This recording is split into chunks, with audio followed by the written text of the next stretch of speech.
it looks familiar. Well, when I got the note from Chloe, and I was like, well, and then I saw your LinkedIn profile. I'm like, where are they from? And they're Bradenton. I'm like, I'd rather go there than do a Zoom session. Right? I mean, just there's something about being present with somebody. It's great that we have the capability to be remote and do video conferencing. I think that's wonderful, but it's not the same. It's not the same. It's not the same just because we're, there's biologically, whether it's limbic resonance or just the way that the energy with people when they're together, it's very different. So that was one of the things that stood out to me when I was reading through your notes. It's like and I was just thinking, I think about a week ago, the physics of leadership, right? And as I was reading through some of your stuff, you mix a lot of that in there. I really enjoyed that. Yeah, for years I've been studying, leadership. There's just great, history of research and books and things around leadership. But probably since 2000, introducing sort of the biology, the human part of it, right? And, Daniel Pink had Whole New Being, Whole New Mind, with a left brain, right brain, which was interesting. And then I've always been interested in the brain and the mind, not at the scientific level necessarily, but just like how it works, because it's who we are, right? And then the other part of that is we live in language, and I think we take that for granted. And I remember years ago, I don't know if it was Napoleon Hill or someone, there was a book, The Power of Words, I think is what it was called. And I'm like, well, duh, the power of words. But I started thinking more and more about, we have language, and we exist in language, and we trigger each other in language. And if we didn't have that, what would life be like, right? We give things names, and we create, you talked about you're interested in electricity. Well, imagine, what would that be like if you didn't have language to talk or learn about electricity? So yeah, there's a whole range of studies out there that I've brought to my own practices that have just been extremely helpful. I always found, and I always say the word wrong, it's like anthomorphism. It's basically when we assign inanimate objects personality types, or we imagine that they're like us, other objects, but they're not. Like, we do this with animals a lot. Oh yeah. Right. Yeah. And after I heard that, I guess that was one of the first things that started to open my mind to learning, learning, because you can leverage that information, and it actually will help you in relationships and in the real world. Yeah, I was just thinking about my dog. I love to walk my dog in the morning and late at night. It's sort of one of my ways of relaxing and reflecting, and I watch my dog, how it operates. It responds and it does certain things, but it doesn't have language. Now it understands my commands because it's a sort of a pattern recognizing creature. But if I start having a conversation and saying other things, the dog's not going to do anything. He's just going to kind of tip its head and look at me. But it has similarities in its organization as we do. It has a stomach and ears, and so. But then if you looked at the brain, clearly there's only the brain structure is only so organized, and so you say, okay, well, what's the structure of that, and how can I work? How can I be with my dog, but I can't be the same way as I can with my wife or my children or anything like that, because the prefrontal cortex isn't the same, structured the same, and then you look at humans and how we're structured, and you think about, wow, it's amazing why we need each other to help each other, and B, what we're able to accomplish because of the way we're structured. And you start thinking about that, it's like, well, what are the limitations to what we can do? And you've seen it over the last century, and even more so over the last 20 years. It's just acceleration of change and what we're able to accomplish as human beings working together, because if we're all working in isolation, just none of that's going to happen. So. That was for me the first time I became a team leader. I was real geeky. I loved to build things, right? And I saw you have the coding background as well. Yeah. And so there was something so engaging about being able to solve the problem. It was addictive. I very much enjoyed it, getting the result, putting the work in. And then when I found out, that you could work with a team, and now you've amplified. Oh yeah. And now you've got 5-6 people who are amazing, and what you can do when you can control and motivate that team to achieve an outcome. Now it's like all of the greatness from that, but multiplied. Oh yeah, yeah. It's far greater than the sum. I mean, what you can, and you think about what, and you've probably seen this, what 4 people can do, even spread out throughout the world, compared to an entire company at times, right? Where it's all about coordination and having intentions around what you're trying to produce and what your vision is, and having the capabilities and the way that you interact together.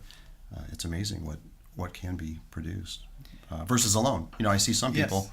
and nothing against that. I see people who are doing a startup and they're going alone, and there's no network, there's no interconnection with anybody else, and you just see the loss of power because it's one person trying to do it. And I'm not disparaging that. I mean, I think all the power to that person who's writing that first set of code to create the next great, the next Facebook or whatever. But at some time, Mark Zuckerberg did have other people that he worked with, right? And it's, I'd say for myself, I resonate with what you're talking about right now, because I had built technologies and done it by myself, and then I had built technologies with a business partner, and he was running all like the CEO type stuff. And then I realized through that not only is the engineering side very dependent on relationships and people, but the sales and business side of actually getting what you built that's cool into the market is 100% dependent on your network and relationships and people. And so going at it yourself, it's like, I enjoy the mission that I'm on, and I want to bring other people into it. So this is very real to me because back in March of last year, it was myself and Jake, the producer. And we had this show, and then we ended up doing this leadership company, and now we have 11 people. And that's great. Yes, and this is the first time that I've worked with people outside of engineering. So I had to learn sales, I had to learn all of this.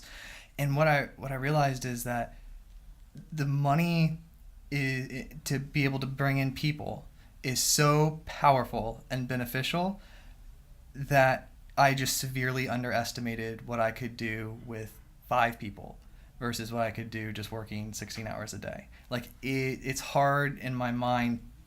It would be hard if I even went back in the past to try to convince myself of how much of a multiplier you get, and then how much you're going to need beyond that to serve the market. Yeah, that's really good. And the thing I think about a lot is, if you try to go alone and you're trying to do sales and marketing or finance, accounting, whatever that, well, what do you know about those domains? And how effective are you going to be, and how long is it going to take to learn, versus find somebody and pay them and be a follower of their leadership in that domain when you need to. Versus, this is one of the things about leading people in general, is if as the leader you think you have to know more than they do about every domain, you're gonna fail or be really ineffective. Versus, I've got a head of security, and that I'm not a security expert. I know the fundamentals of what I need to know, but at any moment I'm following him, and because he understands it, right? And I think his interpretations are far better than mine in that regard, and so I choose to follow him in certain situations. In other situations, he follows me, and it's like a dance back and forth, right? And so for you, I would imagine it's the same thing, where you've got a content person or Jake or whoever that knows what they know, and you're following them at any point in time. But at the end of the day, you're the one that constitutes the business mission and the purpose, and you're making sort of the higher level interpretations and driving the company, I would imagine. Yeah. And when I had a conversation with my CPA, I think like the day before yesterday, and he was asking about some of the earlier entries because it's tax season. And fun. Yeah. Yes. And so back when we started, it was just me and Jake. So he was saying, I think I see what you're trying to do here. And I said, look, I had no idea. I saw a button that said book asset and put the computer in. And then I realized that this whole accounting thing, it's like its own world. Oh, yeah. Like you can't just buy QuickBooks like it's an app and just use it. Like there's this whole entire profession behind it. And he laughed so hard. He's like, yes, there's an entire profession of accounting, and all we do is deal with how we book things and do accounting. It's a whole different discourse. Yeah. And it's funny how we think we can pick up a book, read it, and we got it, right? Like I talk to my team a lot about understanding versus knowledge. It's like, well, yeah, we can all read a book over the weekend, but, come in Monday morning, well, let's see how well you can write a Perl script or, whatever it might be, right? It's like, well, yeah, you might be able to pass a test or regurgitate the information, but, knowledge is the ability to produce an act and produce an outcome. And how effective can you be? And so that's where, like, well, that's why we need help. That's why we pay people who've been through those discourses, like for you and your accountant. Yes. So I get that, yeah. That's why the executives from Airbnb, Uber, or Twitter are so highly sought after, because when you hire an early employee from there or someone that was in, that they saw it. That they went through it. Mm-hmm. They didn't read about it. They didn't study it in a master's program. They did it. And so now they come with a premium, this experience premium. Yeah. Exactly. Good. You started young. Your father was in business. You started working with him. Yeah, that's kind of a funny story. I talk about it. It's sort of, for me, it's like a sort of romantic story, and it wasn't a glamorous thing. My father, he was raised by two deaf parents. Okay. So definitely poverty. I mean, there was the things they could do to make money. Very, very minimum wage, and so he saw early on that he wanted a better life, and so he played college football. He got a scholarship because he was on a winning team. Got a degree in chemistry, became a scientist, and he made pretty good money. But he knew it wasn't going to be enough, to buy company stock when it became available to him, and B, he was thinking about our college, and so he started a janitorial business. And so during the day he worked his job, and at night we would go and do these clean buildings. So I'm a very young child. My first job was picking up cigarette butts. But over time, as he hired crews, I actually, because I knew how to do everything, I knew the operation, and I was actually running cleaning crews at a pretty young age. I couldn't even drive, and I remember, and it was a really, I didn't have the distinctions back then, but I look back at how I was demonstrating leadership because I understood what the rules were and the practices and the requirements for what done was. And my dad was a stickler. He would actually put on a glove and wipe down surfaces, and if there was anything, you had to get it clean, which I learned a lot about detail. But I learned at a very early age how to lead and how to coordinate and how to make interpretations of situations and know what the criteria was to be like, okay, the customer's going to be satisfied. And again, I didn't use those words back then.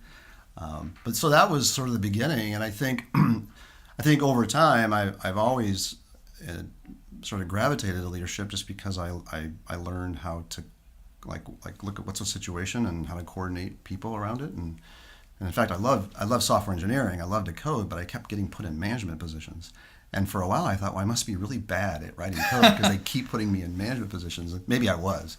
But I really enjoyed it, and I finally surrendered, and I said, okay, enough's enough. I'm gonna be a manager or a leader. And then I was trying to use my common sense and all that I learned, and I realized, like anything, you got to study it. Just because you're in management, it's just like marriage, right? Yep. Like we were never taught how to be a husband or a father, right? And it's like, well, there are places you can get help. And so, anyway, that's sort of my little background and how I developed some perspective around it. Yeah, just like accounting, it's a field of study. Yeah, exactly. And when you go in there, there's unbelievable amounts of resources, and then you start to notice trends between the different authors and sort of develop your own leadership style. Mm-hmm. One of the things that I really enjoyed that you said was you understood what done meant. Yeah. Because that is something that software struggles with. Yeah. It's the definition of done, right? So what is the definition of done at PODS? Well, with regard to what? Just software. Overall? What, yeah. with what? Software, let's say software. Oh, okay. So right now we're building a new system. Okay. And it's massive. It's a new ERP system, but I would even say it's bigger than that. I'd like to think of it more new ecosystem. Okay. So the foundation. We clearly have criteria that we can measure against for what done means, sort of on the initial launch, and it's quite a long list. In fact, I would say it's there's probably 500 lines of checkpoints and criteria that we're going to look at. But I think it has to start with the human who's going to be touching the system, right? I think that's one thing. Early on. Early on I worked in real-time embedded software so that there was no humans involved. But the first time I was involved with human-centered systems, it all starts there. It's like, how easy is it to use? Do they have to think? I love the Krug book, Don't Make Me Think. And, it all starts around user experience and no friction. And so I think the definition of done has to start with a human, like who's getting the utility and the significant value from it. And then there's who's supporting it. And so done means, is it sustainable? Does it operate? Is it autonomous? Is it self-correcting maybe? So there's quite a bit that goes into that. But then, and I was looking through your book, which I didn't realize you had a book for a while, and then I bought it on Kindle, by the way. Oh, so thank you. I'm a customer. Woo. And there was some good stuff in there. I was my first book. That was great. It's like a first product. You just put it out. I did a pretty quick read, and then there were some chapters that really just gripped, like the one on MVP, and spaghetti code. I was like, oh, that's great. But the one, I think you had a section there around, which I totally believe, that I think you talked about perfect is the enemy of good or something like that, which, that's kind of a popular phrase. But, that's something you have to think about when you think about done. Because in some cases, you'll never get done. And there's always that last, 10% or 15%, whatever the number is, that the return on the investment and the lost opportunity will just eat you alive if you don't really look out for it. So, I probably didn't get as detailed in an answer there, but I do think done has to be criteria, and good enough has to be there, and certainly whoever's touching, in the case of a software system, whoever's touching it has to be satisfied. And it's not just the customer, but you start with the customer. Yeah. So when the program is providing value to the end user. Yeah. Right. It's not like when it just hits the development server. Yeah, exactly. And I've seen some MVP, what people call their MVP before, and my first thought is, where's the utility? And so, to me, unless you just want to build the infrastructure and the sort of the backbone, and make sure that you have, if you want that approach of having a scalable infrastructure first, that's fine, and I think that's admirable. But if there's no utility, I don't see where the done is.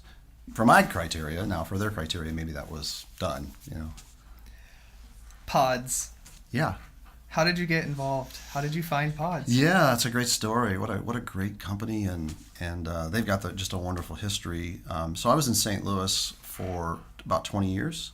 Worked at Enterprise Rent-A-Car, family-owned company. People have no idea what a phenomenal company that is, and culture and the growth, and family-owned, and just it's just a great story. So I had worked about every area of IT there. I was not the CIO. They have a marvelous CIO there. And I was at that point where I had run every area, and I was like, well, I'm ready to go run the whole thing myself. I want to go. And, Enterprise got pretty big. There was $20 billion in revenue when I left. And they grew, they had over 1.5 million cars in their fleet. And anyway, this is more about PODS. I decided after 20 years I was going to go do something else. Yes. And I also, my dad worked at the same company his entire career, which was admirable, but I wanted more variety. And so I decided to go out and I started talking to executive recruiters and networking, and reaching out. I made a trip out to San Francisco and just started going up and down the valley, and I had some connections out there, and I thought, maybe because my wife's from San Francisco. Oh, okay. Yeah, and so I thought, well, she'd like to move back out there.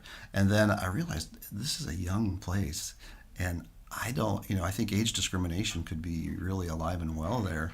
And I don't know if that's true or not, but I did make some good connections, and then when I returned, my mom passed away.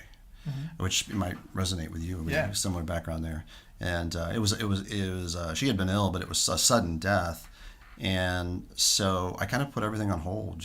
I just got kind of oriented, and I said, okay, I'm need to take care of my mom's estate, and this one's complicated. Yeah. And I ran into a friend of mine who said, hey, we're at this little software company we're working on, and it's a startup if you're interested. And I was like, well, for where I'm at right now, I wouldn't mind doing that. And so I did that for a while, and which was fun because I went back to writing code. I learned Swift, and oh, nice. And I realized how rusty I was, but it was fun, and got my mom's the state organized, and then of course St. Louis weather is brutal in the wintertime, and I was ready for someplace warm, and I kept getting these phone calls from companies in Minneapolis and northern Wisconsin, and I'm like, I said I want someplace warm. Yes. And I was walking down the central West End one day in St. Louis, and I get this call from an executive recruiter, and all I heard was Clearwater, and then I pictured sunshine, and then I said, now wait a minute, well, who's the company? And she said PODS, and I said, oh my gosh, I know PODS. I've used PODS. I love PODS. And so I interviewed, came down here we're neighbors, right? So I took Clearwater a couple interviews and learned their story. And of course I knew about I had rented containers before, which was a great idea. But once I learned their story and their culture and met the leadership team and the people, and it just felt really good. And it was a sort of a entrepreneurial feel. Mm-hmm. And so I moved from St. Louis. I've been there Midwest my whole life, and have lived in the Tampa Bay area now for 3 years. Just had my third anniversary, so that's what brought me here. Yeah, I love it. I'm a native to Sarasota. Right, I heard that. Yeah, Sarasota. Yeah. So you grew up with Ringling Brothers, and yeah, yeah. Yeah, and then my my father right now lives up in Clearwater. Oh, nice. Yeah, they have a weight loss clinic, bariatrics type thing. Oh, very good. Yeah, very good. It exploded. They started 3 years ago. His new wife is a physician, and they opened this up. Now they have like 30 doctors, and like this, they bought like a warehouse and renovated it to make it office space. And wow, they're just like very successful. I know. I was like, that's so fast. So that's great. They like do personalized medicine type stuff, and it's all very interesting. Yeah, I think people, society are just becoming more and more aware of the importance of health, and my wife and I are very conscious of it. And, yes. Of course, we've both been very interested in nutrition and fitness and health and the brain. Now the brain, we've been really looking closely at the brain. My father died of Alzheimer's, mm-hmm. and so ever since that, of course, there can be some genetic markers there, and so I thought, okay, I'm gonna, get in front of that and read a little bit about epigenesis, and mm-hmm. I'm not an expert on that, but I know that you can trigger genes. You can trigger the genetics to on or off, and so take care. So yeah, so I can see where that would take off. So good for your dad. That's awesome. Yeah. That he's. Have you done the ancestry? I did. DNA? Where are you from? I did 23andMe. Yeah. And what I found puzzling is it asked me where I was from first. And which I didn't understand that. I was like, okay. I was like, well, I'm not going to tell you. You first tell me, right? And and I'll tell you where I'm from. But it was validated that my family's from Wales. Okay. So a lot of European descent, a little bit of German.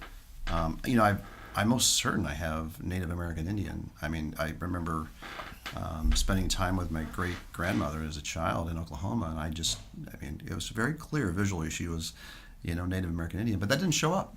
So I was surprised. Yeah. Same. How about you? I was like 99% from Europe area. Uh-huh. There was like 2 spots. They were really close to each other, and then 1% American Indian. So my grandmother looks like Pocahontas. Like she looks like Indian. It just came out real fast, apparently. So I don't know how it went from like her being all in very Indian looking to me being 1%, but it did. Yeah.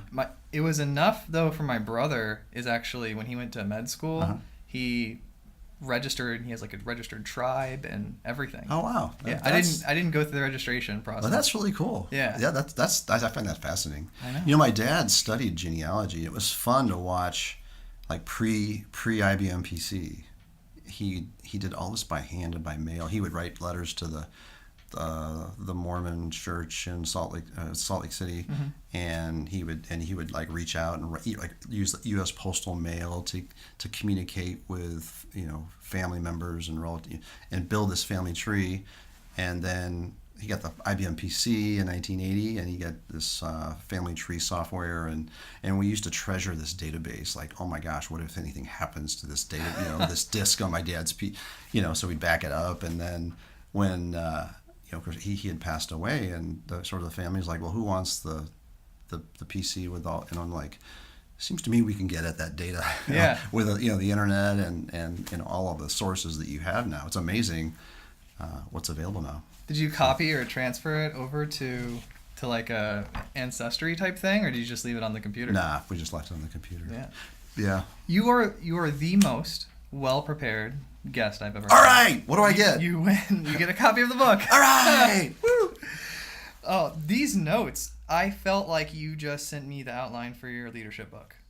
Like this. All is right, what let's you work should, on this it. Is what. Can you gonna help me get published? Yes.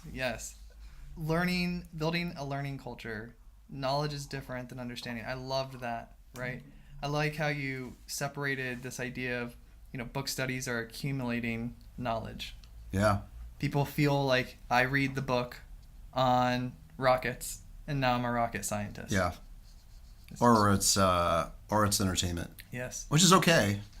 I mean, if we say we're going to get together and we're going to read a book and Yeah. it's going to be for pleasure and that's our intention, I'm fine with that. Yes. But if you and I if we're going to start a business and there's a certain book that's going to give us some background understanding that we're going to try to put to action to help us, well, that's different, right? And so, I mean, that's money. Yes. It's not just play. So You used a word I didn't know, so I always ask this. What is this? perturbation. Yeah, what's that? Yeah. So perturbation is biologically it is your nervous system's response to an external interaction. Okay. So right now you're getting perturbed by the light that's hitting your retina, right? Mm-hmm. And I'm not going to pretend like I'm a biologist. I mean, we're gonna put you on the show as Bill the biologist. No. So I take just like I'm interested in the brain. I take what I can from things. But so like how like you if you trigger somebody and they get upset with you, and like you say something and they respond and they're upset, that was a perturbation against their nervous system. Yeah, my dad used to say perturb. You perturb me. Yes. You trigger me. We live in perturbations all day long. I mean, that's how we. It's like being affected by the world. Yeah, I mean, Yeah. and so there's a group that I study with out in California that just amazing people. But one of the books that we study is called The Tree of Knowledge, and I'm leading my management team. It's optional; they don't have to do it. I do have things I say are mandatory, but this one's optional, and I've got most people are coming. But it's one of the most amazing books. I've read it 4 times, and I still don't feel like I know it. And it's one of those that'll never. In fact, I'm on my second copy because the pages are falling out of the first one. It's just a classic, and it's a book on biology, but it's got biology, it's got linguistics, which gets into language, it's got Heideggerian philosophy, and it forms the basis for a lot of how I think and how I work. And if you take Daniel Pink's Right Brain, the whole new mind, it takes that concept, but it explodes it out from a biological perspective. You're the third person that's brought that book up to me. Oh, really? So now it's going to go on my Oh, you have to read it. Yes. You have to read it, yeah. And it's the thing about reading it is if you as you read it, think about it as a business person, Okay. not as like you're studying biology. Got it. Because it's and like the last chapter is just amazing, And you can use the analogies and the structures to apply to other things. Yeah, and a lot of it is like one of the things it talks about this and those people that have studied with me. If there's one thing, say there's 5 things that they really hold on to and remember and use. One of them is that where people hold on to their certainties about things, and it's very dangerous, and it's very limiting, and it's one of the things that I work to make sure I'm not holding on to. So like a certainty a long time ago was that the earth is flat. Yes. Right? And we held that for a long time. And we were the center of the universe. Right, exactly. And there's so then if you start thinking about that, it's like, well, where else are people being certain about the way things are? And so all day long, I'm looking out for my own certainties. Like, where do I think I know?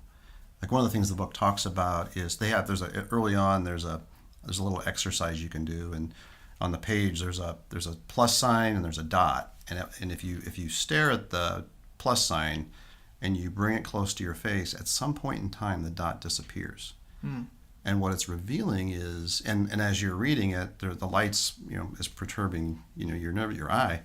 At some point in time, there's a spot in your eye where the optical nerve attaches, and you can't. It's not sensitive to light, and it's basically. So when we talk about blind spots, I don't know if you knew this, but you actually have a blind spot because your eye is not possible. So then it's like if you say, well, as a human being, if that's the case with my eye, where else do I have blind spots? Yes. And just being aware of that keeps you sort of nimble and open to, well, things might not be as they seem. Yeah, it's like when we go somewhere for the first time, it feels like it takes a lot longer because it's all new data to us. Yeah. And when we go somewhere again, our brain's backfilling the surroundings and everything. So that I was just talking to somebody. We were in a meeting one day. We were like at the a little chit chat at the beginning of a meeting. We were talking about how, so I'm like, the older I get, the time flies. And he said, you realize what that is? And I said, well, why does time fly? He goes, because as you age, you experience less newness, and so it feels like time flies. As a child, you're taking all these things in, and it just seems slower. And so I don't know about that. I'm pondering. I have a better math one for that. Oh, do you? Yeah, because I was pondering on that. Like, why is that? I thought you were going with my favorite one that I. No, I'm interested in this. Okay, so when you go from 0 to 1, and then you go from 1 to 2, you relived 100% of your life. But when you go to 2 to 3, it's a less percentage. So every year is a less overall percentage of your entire life. And so that's good. Mathematically goes faster. Huh. Because of the amount of the way it's your perception of time. And so I actually built when I was trying to stand out because I wanted some really cool job. This was probably about 5 years ago, and it was a job that was like better than I should be applying to. But to be creative and stand out, I built a time perception calculator. Because you perceive time differently than your children. Oh, yeah. That's why everything seems so long and they're so impatient. Yeah. Because to them, for them, they just relived a larger portion of their life than you did in a day. That's interesting. Their day seems longer. Yeah. And if you think back to your memory as a child, those days seemed really long. Yeah. I know. Yeah. Like on and on forever. Yeah. You just want it. But the time hasn't changed a bit. It's still 24 hours. Right. It's just our perception. Well, the perception. People say perception is reality, but that is so true. Yeah. One of the things that stood out to me that instantly positioned you as one of my favorite leaders is that you put on your notes here, you help employees rise above this cloud paycheck mystery.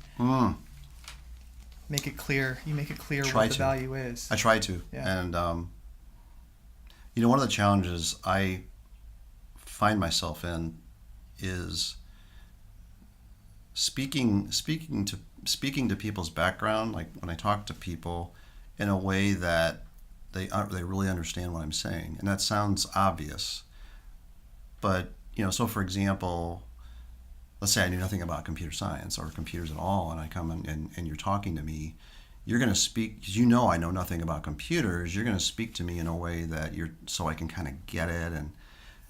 But this concept that I'm talking about is challenging because I think we were all raised, unless you grew up an entrepreneur or you've actually been an entrepreneur. Like when I was younger, I did all kinds of things to make money, and somebody actually gave me cash. So if I wondered what my value was, it's like, like one year I sharpened people's skates. I used to work at a skating rink, and I bought this device and I'd sharpen skates, and they would give me $20 or whatever it was.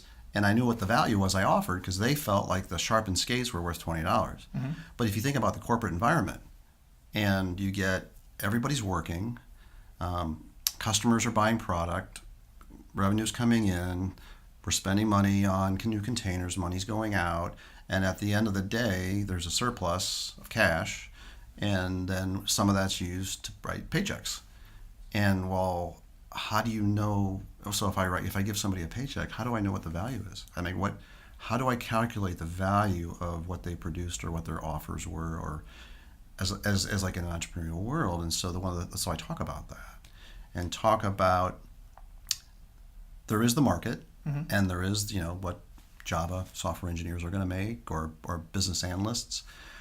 But if you start thinking about yourself as an entrepreneur, even though you're in the corporate world, and you think about the broader marketplace, Like forget the company you work at. Think of yourself as, I can go make offers anywhere. What's the value of what you're doing? And how does what you're doing help the company? Because like one of the things I tell people is, if I said, if you're in an elevator with the CEO and he asks, hey, what do you do? If you say, I'm a business analyst, or I'm a software engineer, or I write Java, yeah, that's true from a tactical perspective, but what do you really do for the company?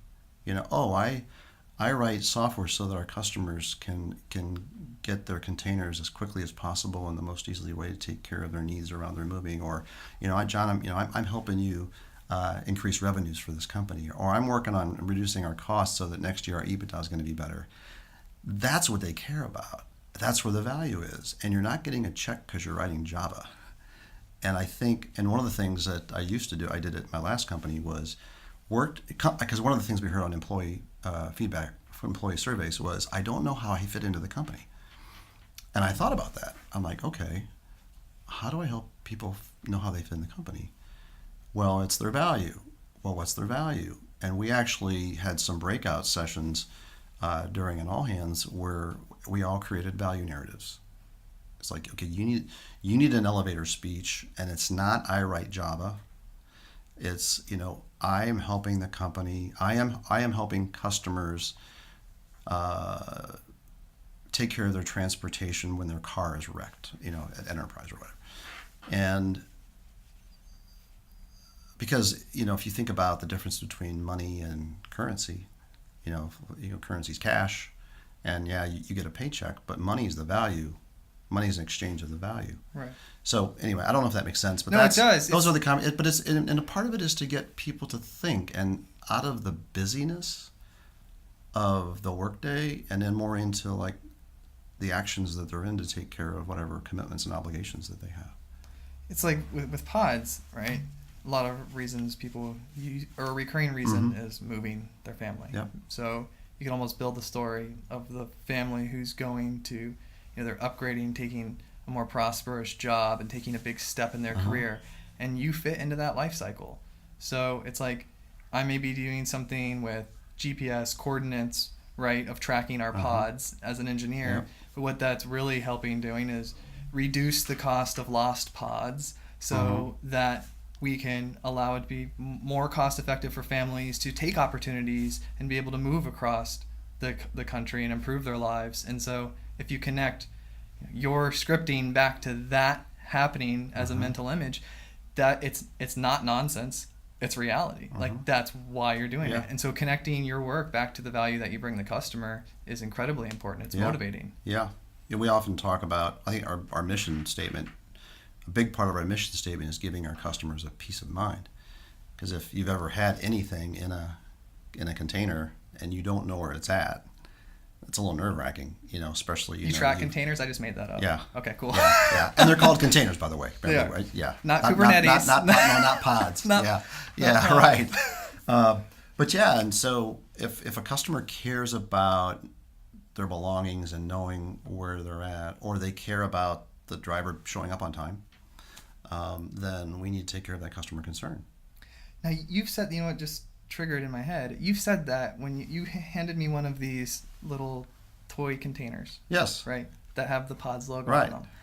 And now it's running, what can't stop looping through my mind is how Google kept asking people to stop Googling it because they were going to lose their trademark on it. Do you guys not want people calling the PODS? No. Okay. Is that it's the trademark thing, right? It's the trademark thing. Yeah, because right. Google made this. Yeah, and a lot of our competitors call their containers pods. Do they really? Well, legally they don't now. They don't now. Yeah. Yeah, and because the PODS stands for portable on-demand storage, and it's just coincidental that it's on the side of a white box container, and so people just naturally call it PODS. Got it. Yeah, which makes sense. I mean, it's, I think for years people called Band-Aids Band-Aids. Right. But it really was an adhesive strip. Oh, wow. Yes. Right. So, but from a branding perspective, it's wonderful. I mean, I think, we've got a couple 100,000 billboards moving around the country. Right. Oh, that's so yeah. to think about that. Yeah. My brother called me once and he goes, he goes, I'm glad you guys are doing good with your business, but I hope somebody will just take that white box across the street that I have to look at every day. He goes, I think somebody's living in there now. So, oh no.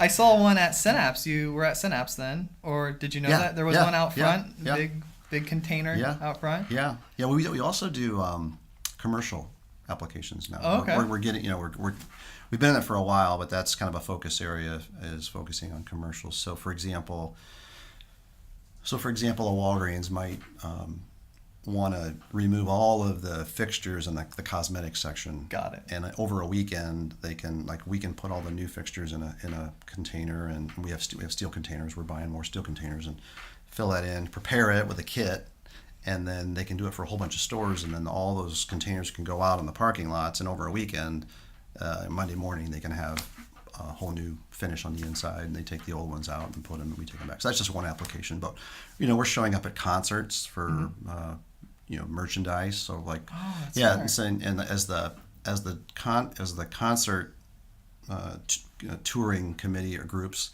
move around, they run out of merchandise, and so the containers can always be filled with merchandise and sort of act as a staging inventory and mobile inventory. That's right. That's smart. I was explaining to somebody else where I work now, and they go, "Oh, you sell space and time."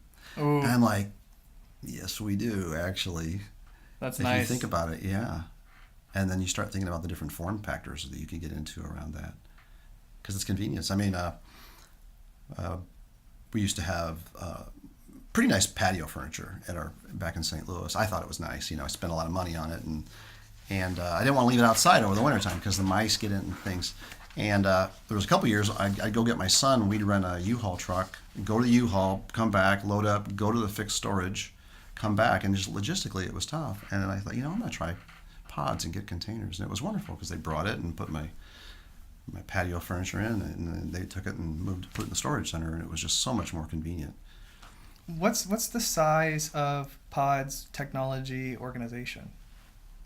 We have about 70 employees right now, and we have about equal number of consultants, contractors right now, because we're building a new system. Okay. So you leverage some outside to build a new system. Yeah, and then, since I've been there, I think for a long time it's been about half and half. Okay. Half employees, half contractors. So about 70 in IT, but then with your new system, it's about like 140. Yeah. Okay. And then once this new system's done, it'll probably ramp down to. We'll probably always have about 20% contractor consultant, either because just flexibility. Yeah. Or anytime you get new technology, I always want to bring help. Yes. Right. Anytime you do something the first time, it can be rough, and so I know. Leverage the vendors, right? Leverage vendors, leverage consultants, find people that know what you don't know, and bring the them knowledge, in. right? Yeah. And do it right the first time, get the help, and so So I think that's why we'll always have some level of consulting or help in that regard. I like the scarf. I hadn't heard that. Oh before. yeah. David Rock. I haven't. Yeah, have you heard of him? No, but I'm going to look up all of these people now. He's got a. I can't remember how I discovered him. He's got a group that he was key to forming it called the Neuro Leadership Institute. Ooh. And it was kind of a brain-based leadership. And he talks a little bit about this. He has a handbook. It's about that thick. I bought it, and it's really interesting, really good. There's really good stuff in there. But there's what I like about what he and that group do is they don't discard what's been done. So Peter Drucker, I love all of the greats around, just historical, traditional management, leadership, this, timeless, fundamental, all good. They're part of like the platform of leadership and management discourse. And then you have Daniel Pink comes along, and there's emotional intelligence. Daniel Goleman, right? I think it's the emotional intelligence, like 2.0. Yeah, all those yeah. books. I think it's Goleman. I think it's Goleman. I took it. So you had this new this layer on top that started getting into like the right side of the brain and emotion and conceptualizing. And for me, in addition to some of this other discourse that I'm in, the neuro leadership, they're bringing brain based. And so SCARF is I don't claim to be an expert in it, but it's been very helpful for me to know that. We talked about perturbations when we're triggered, and I'm sure you know this. When you're triggered, you can be triggered to fight or flight. I mean, that's primitive in our being. people can be triggered into fear, flight, or fight or engagement. And so in the workplace, if you think about motivating people and encouraging people and mobilizing people, you can shut them down or open them up to action.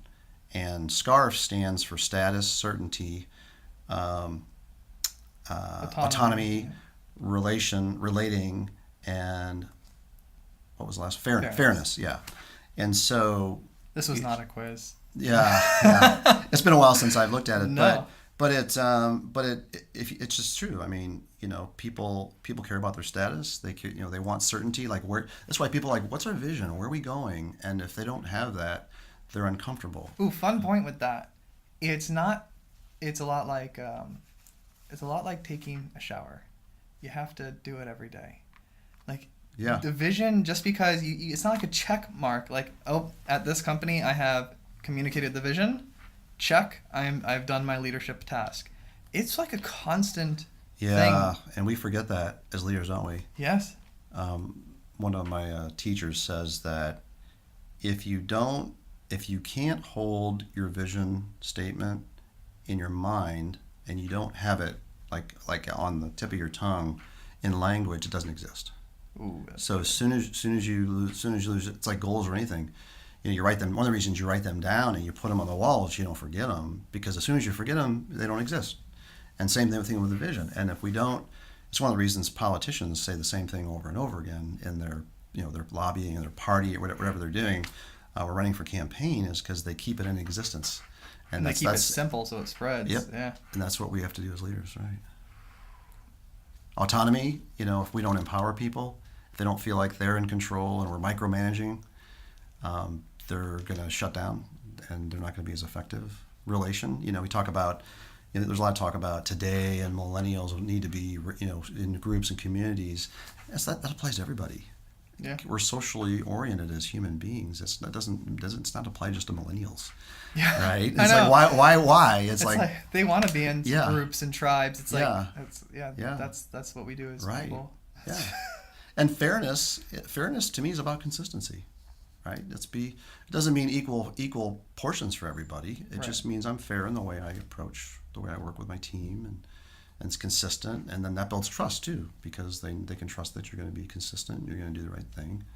Yeah, that was the topic of this morning's conversation. I was down at the Ritz for Chamber. It was like the annual Chamber event, and they had a breakfast, and this guest speaker who had built up Nextel. Oh, wow. As the COO, and some other companies. He's built 2 or 3 multi-billion-dollar companies.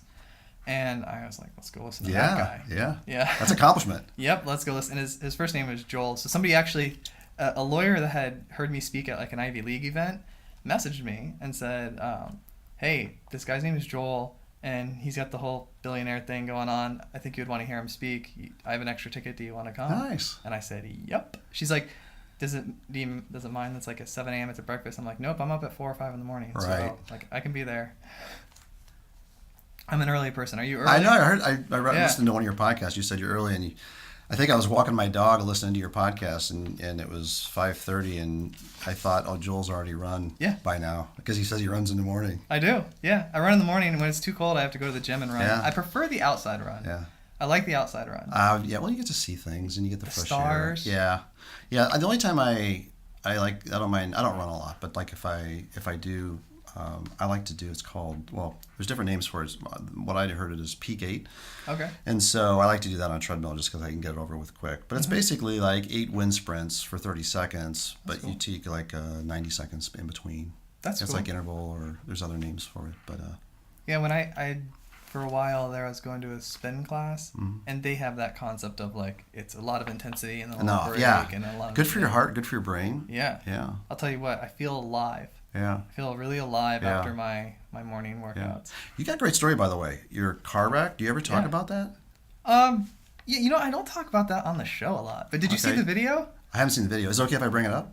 Yeah, it's okay. I'm fascinated by people's story, especially adversity and what they go through. And dude, that's huge. What you went through and like how you went, and that's just, that stuff shapes you. Yeah. So. It was a garage sale day. January 20th, and I was about like between, I think, like 10, 11, 12-ish. Yeah. And this girl sort of lost control of her car and hit me. And oh, man. my back, like my legs and stuff went like under the back tires. And then I woke up and they were drawing chalk around me because they were going to put me in the ambulance. And for the investigation, they have the tire marks and where the person. But like when they were drawing chalk around me, I was like, am I dead? Did you remember that? Yeah. Huh? You remembered? Like, can I remember that? Yeah. Yeah. Sometimes a shock of situations. I wasn't in pain. Okay. That was the thing I remember most. Yeah. Is I woke up and I was fine. And they saw him drawing chalk around. I was like, what's going on? And then they put me in the back of the ambulance and started driving. And it wasn't for probably like 10, 15 minutes that I started before I felt the pain. Oh, wow. And they were putting like drugs in me because they're like, he's going to feel it in a minute. It's coming. He's like, Oh, and they like tap on me like, are you feeling Isn't that pain? amazing, the body, and you couldn't feel that? Yeah, like shut it off. I wonder if that's creation's way of protecting you for the moment at least, right? Right. And so I was like, okay, cool. People call it the word shock, but I wasn't shocked. Like it was my nervous system that did something for me. Because I was like very conscious, like I just got hit by a car and I'm in the ambulance right now. So then I started rehab and I was in the wheelchair for a while. Halfway through, I don't know if this is in the book, but halfway through my rehab, I fell and re-broke my leg. I read that, yeah. Yeah, okay, so I did put it in there. You put I don't know there. about the editors. Sometimes they edit. Yeah, that was in there, yeah. Okay. Because I got that part, I'm like, oh my God, this poor kid, you going through this. Yeah. So then fell, re-broke my leg, got through it. It was really humbling, going through puberty and then having like a nurse have to like take care of you. Yeah. Like it's not like fantasy style, it's like embarrassing. Yeah. Right? Like, and so doing the showers and all that stuff. Mm-hmm. So that taught me not to be a jerk, right? Be nice and humble. Mm-hmm. And then, I got fat. I don't know if that was in the book. Mm-hmm. It was. Yeah, so I got really fat. Put on a bunch of weight. Yeah, put on a bunch of weight. And then decided that, it was high school, late high school, and everyone was, doing the dating thing. And I wasn't dating because I was big. And so it's like, I want to experience that side of life. So I had this friend, Caleb, who was thin. And so I started mimicking him, mimicking his eating behaviors. I tried diets, but it was crashing and like it just wasn't working. Yeah. Now I understand it's discipline. Anything works if you work it for long enough with consistency. But at that point in time, I was like, let's just follow Caleb. And I did, and it worked, and it was great. So that's great. Good that he was there for that, right? Right. Yeah. I saw when I downloaded your book, there was Beast Audio. Is that yours too? Oh yes. It's out there. What is that? We'll edit that out of the podcast. Yeah. Get this. Oh. Okay. Yeah. Hopefully, Jake, if you're out there, you might. Oh, you just brought it into the office. No, I didn't. I was going to talk to you first before. No, please. It was a matter of time. Let me say, I did this project as a consultant for this company, and they were like, did some government work. So there was like a lot of background investigation and stuff. It was a big project, and it's like 2 years ago, so probably a year after I did it, and they ended up replacing the conference line hold music with one of the tracks. And so they had me come in to do one of this like conference call with like some military like whatever, and it was the pre-music for it. Okay. And I was like, that's hilarious. I loved it. I have a brother-in-law who's a famous music producer. Oh, really? And so there's a song called like "Best Day of My Life." It's like do do do do do do do do. It's like it was. Who was the author? Who was the? Oh man, now I don't know. I forget. But yeah. American authors. Yeah. I played that last year at my niece's wedding. Oh, you did? I played guitar, yeah. You played it on the guitar? Yeah. Oh, really? Yeah. So the banjo whole thing. So he made the song.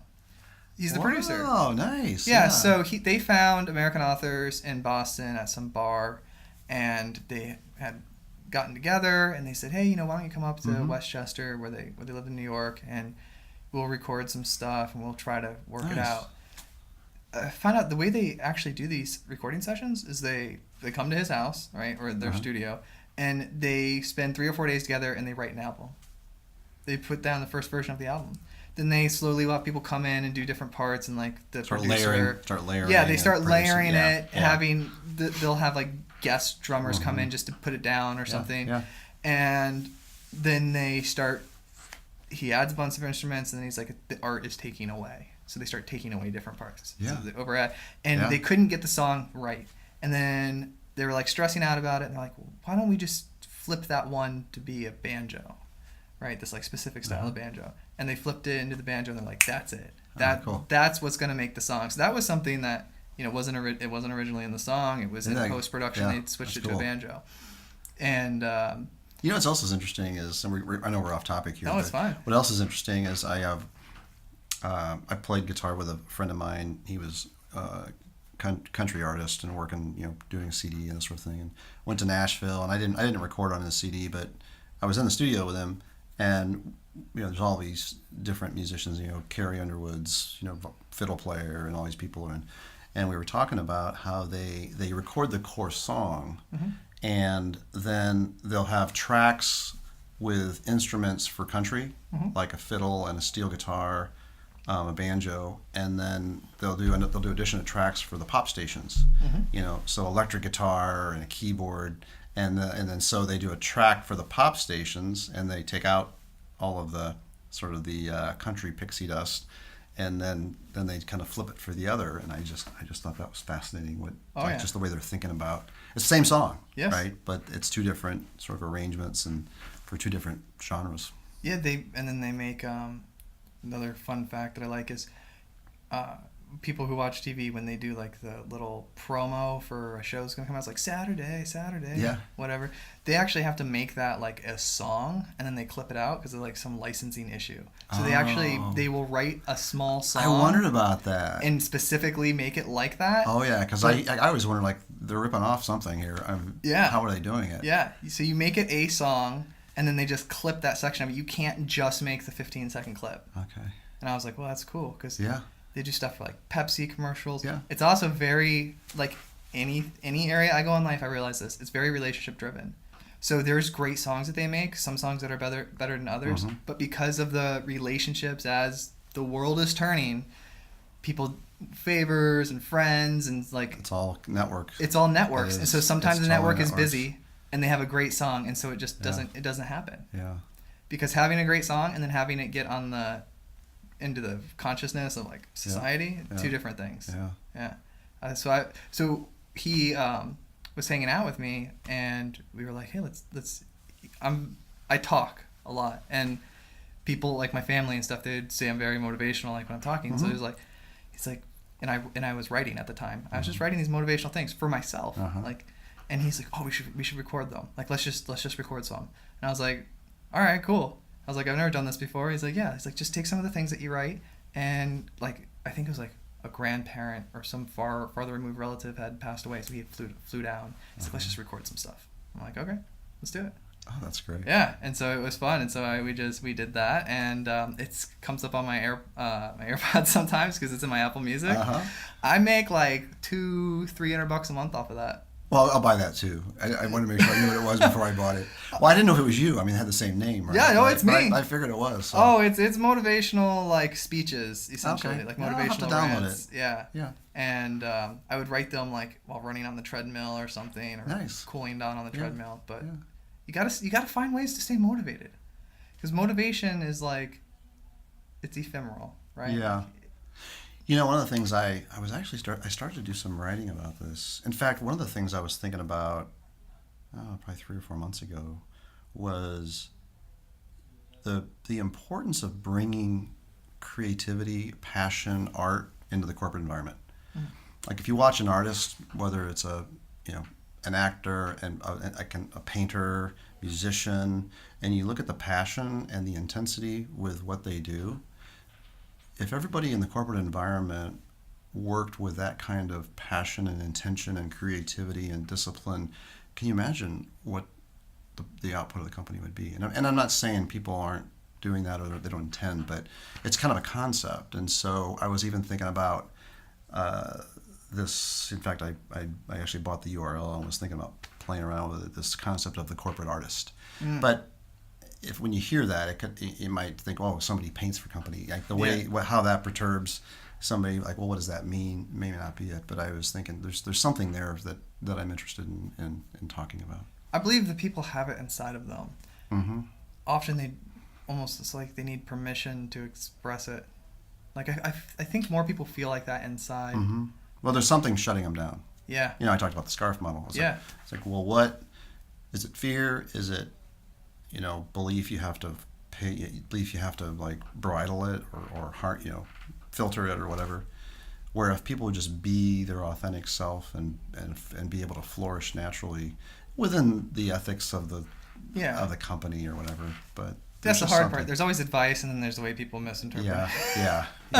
No, but I liked when I was reading your notes about if you create like one thing I do with my team is like specifically I had Courtney, and she was reaching out and getting quotes from people, and for this book we're putting together of like 365 days of technology leadership quotes, and some people were writing longer stories, and I was like, oh, just cut it down and find a good line in there that you can use. You don't have to publish the whole story. She's like, but then I'm editing their work. Won't they be upset at me? And I said, if they do, I will take ownership of it. Like we can say I did it or whatever. But by constantly taking, and that happens a lot in little different situations, by letting them know that, look, if this comes back, I'll own it for you. It will not come back to you. I will. Yeah, you got their back. That creates the environment that they can do stuff. Yeah, that's really good. Yeah, that's really good, and that's safety for them. That's what I liked about your writing. Yeah, they can be freed up by that. Yeah. That's really good. Yeah, it creates that environment. It's like, hey, you can make mistakes, and it will never come back on you, because that's what people are so scared about. That's good leadership. Yeah, that's good for you. Man.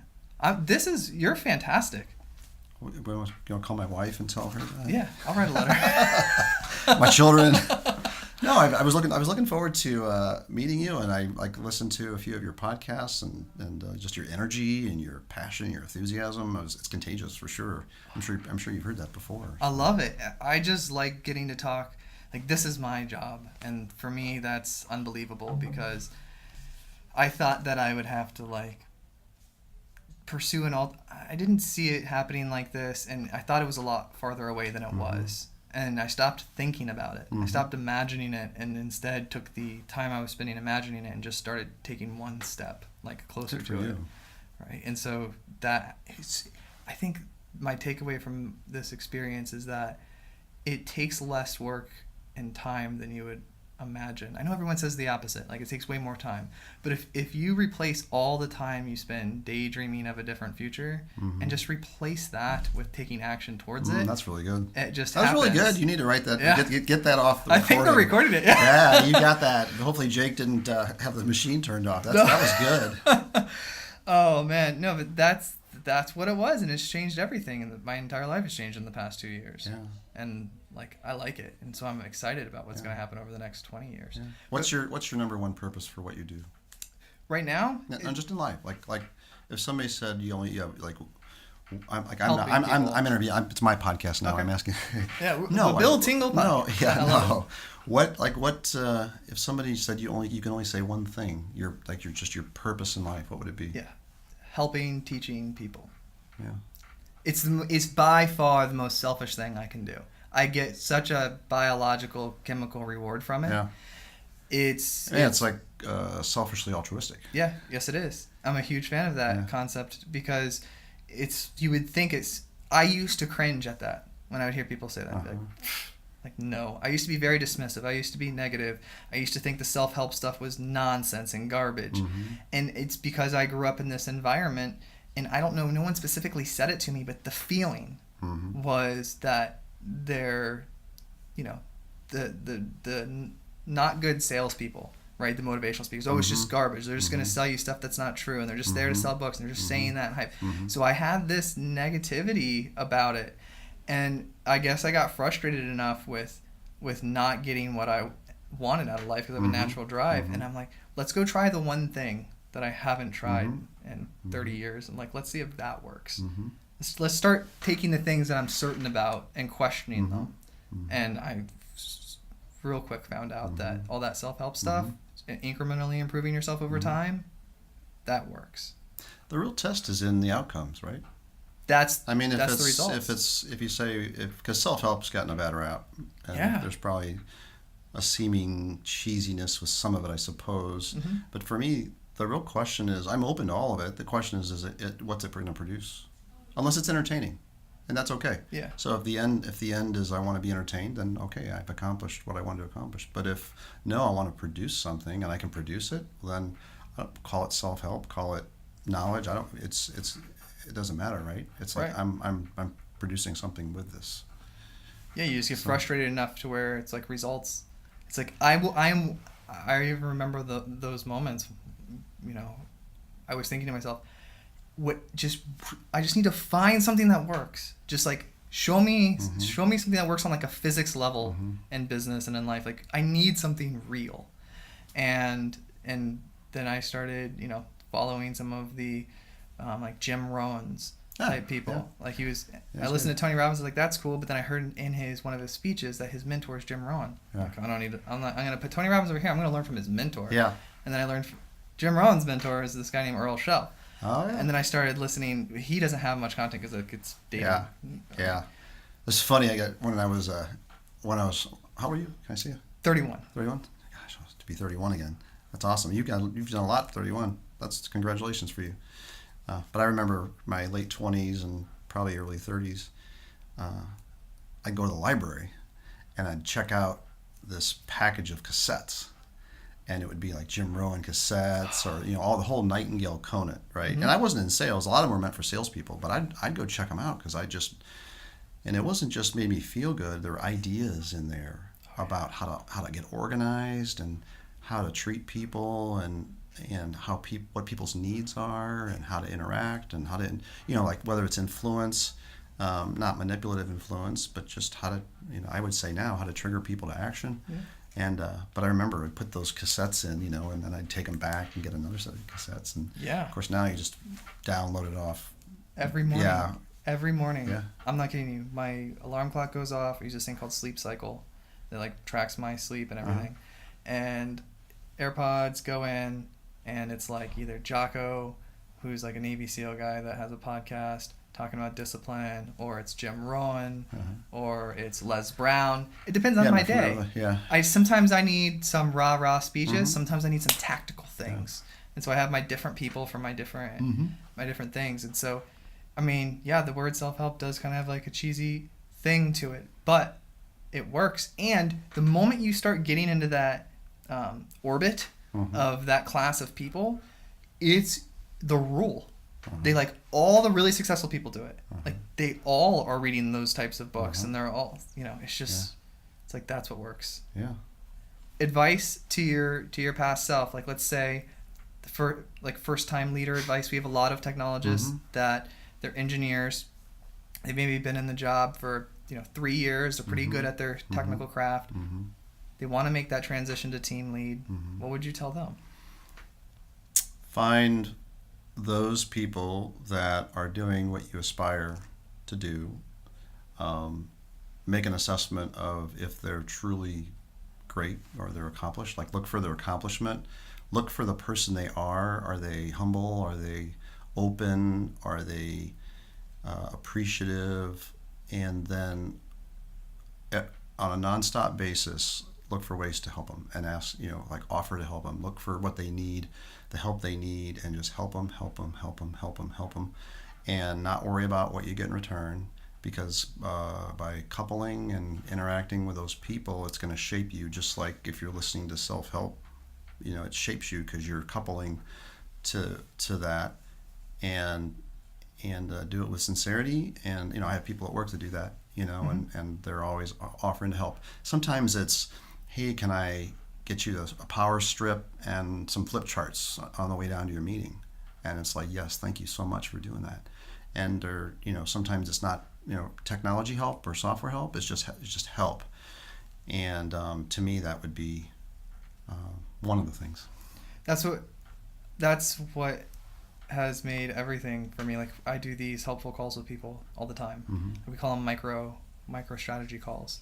And so I've got 3 of them today. Yeah. Okay. So I get on the phone with these people, CTOs of all shapes and sizes, and I let them ask me questions, and then I'll share if I have insight there, and if I don't, I'll connect them with someone in my database who would know that area. Like for example, one guy just got finished a round last week for $100 million. Wow. And he's like, I asked around, and like they said go talk to Joel. And I was like, what? I was like, that's cool, because the people that they asked didn't have experience at like a higher level. I have a couple people that I know that have been at that level. Joel Beasley has not been at that level. But I shared the general topics of what they talked about with their struggles, and then I connected them to each other so that they can, That's great. One of the things that made me think about is we were talking recently about how we value ourselves and how we value others. And we often forget that the value of Joel isn't just Joel. The value of Joel is Joel's network. So like you are your network. You have to be today. And, long time ago, it would have been you at a machine, whatever you do in the factory. But today, Joel's value isn't just Joel. It's your whole network. It's your team here. It's like you said, it's that person who just got the $100 million round. It's all your reach. And then, so that's why when people say, I need a network, it's like, well, why do you know why you need to build your network? Nobody does it. Your network is money. Yeah. I've had people, they set up an appointment with me to network. I'm like, that's fine. It's just going to be a social session unless you know why you want to network. Mm-hmm. And if you say, no, I want to network because I need help, and how can I help you first, and then how can you help me, and be conscious of who you're networking with, because you are your network from a capability and a value perspective. Mm-hmm.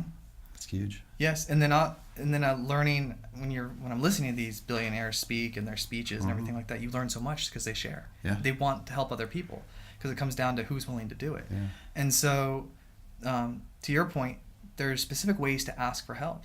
Like for example, like if I want help in, let's say, sales from a popular salesperson that writes books and stuff, I'm not just going to Google popular salesperson and just send them a question.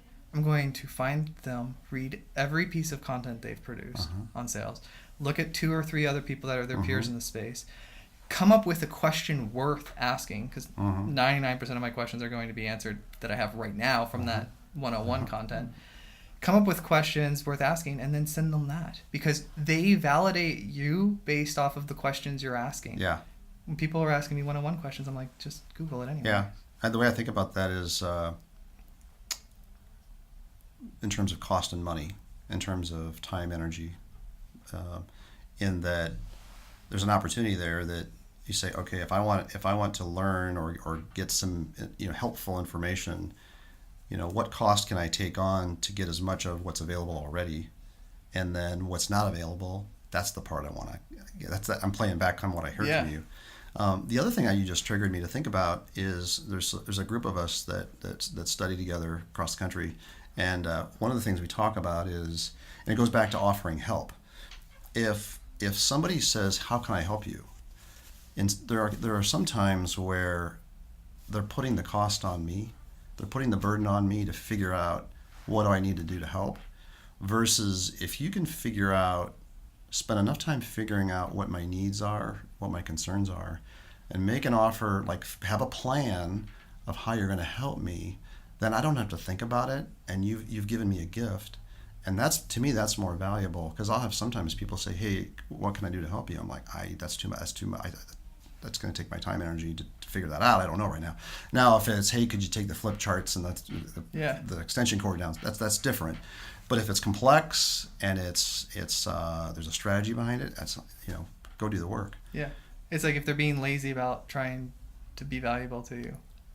Yeah. So that goes back to the thing about if you go back and teach, if I could tell my younger self something, it would be to just continually make offers of help to people who are influential and are in situations I want to be in, but not just say, "How can I help you?" I would be looking for ways that my help is valuable to them, and I would design it, not ask them to. Yeah, you would act as a consultant. You'd figure out. Right. Yeah.